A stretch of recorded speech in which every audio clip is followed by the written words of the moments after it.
Our pastoral wisdom. Ano na? Galatians 6 verse 9, and let us not grow weary of doing good, for in due season we will reap if we do not give up. Dear Lord, even though my pastor serves our church with what seems like boundless energy, no one is a superhuman. I know the pastor gets really worried. The demands on the body and spirit are really unending. Would you let my pastor find respite and relaxation from the day? Would you clear the mind, give a good sleep tonight, and refreshment for another day of kingdom service? Bless my pastor, O Lord, for faithfulness and offer blessings with a new day to continue in faithful service to you. Amen. For Larry Rivera, James 1 verse 5 to 6. If any of you lacks wisdom, let him ask God, who gives generously to all without reproach, and it will be given to him. But let him ask in faith with no doubting, for the one who doubts is like a wave of the sea that is given and tossed by the wind.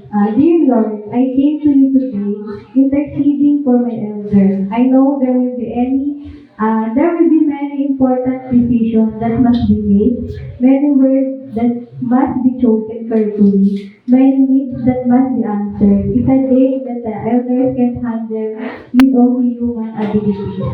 The elder needs your wisdom and your guidance. Only you know what today will bring, and only know what the demands will be. Meet them, O Lord, and give the elders just what is needed. Just what's needed, I'm thanking you in Jesus' name. Amen. Sorry. Children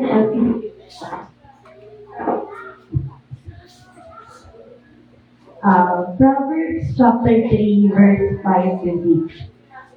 Trust in the Lord with all your heart, and do not lean on your own understanding. In all your ways acknowledge Him, and He will make straight your path. Dear Father, thank you for an elder that seeks you with a whole heart. The elder's singular desire, Lord, is to serve and please you. So, Father, show the elder the way, give the elders your vision, grant your clarity, make the complex simple, and then give the elder boldness to step out in faith to accomplish your plans for our ministry and for our church. It's easy to be distracted by many voices.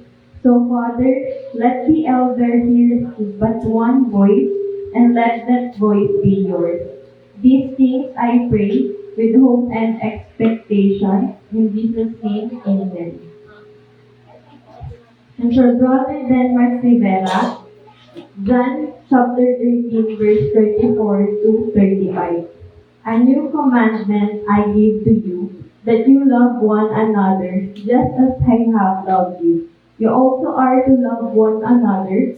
By this all people will know that you are my disciples if you have love for one another. Dear Holy Spirit, today I pray for the fruits of the Spirit in my elder's life. That love, joy, peace, and patience will guide, that kindness and goodness will be companions. That faithfulness will be the motto, and that gentleness and self-control will be evident to all. Help the leader to see each person today through your eyes, and help them to see you in the elder. I love you, Lord, and I thank you for my elders. In Jesus' name, amen.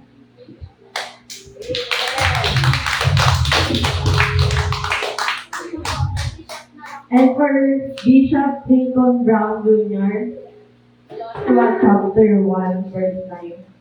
Have I not commanded you? Be strong and courageous. Do not be frightened, and do not be dismayed.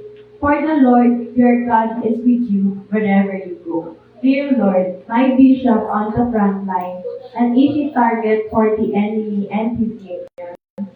My bishop preaching the word to me from the platform as we hear, and we need all after the Dear Holy Spirit, empower the bishop today to walk with the of your word.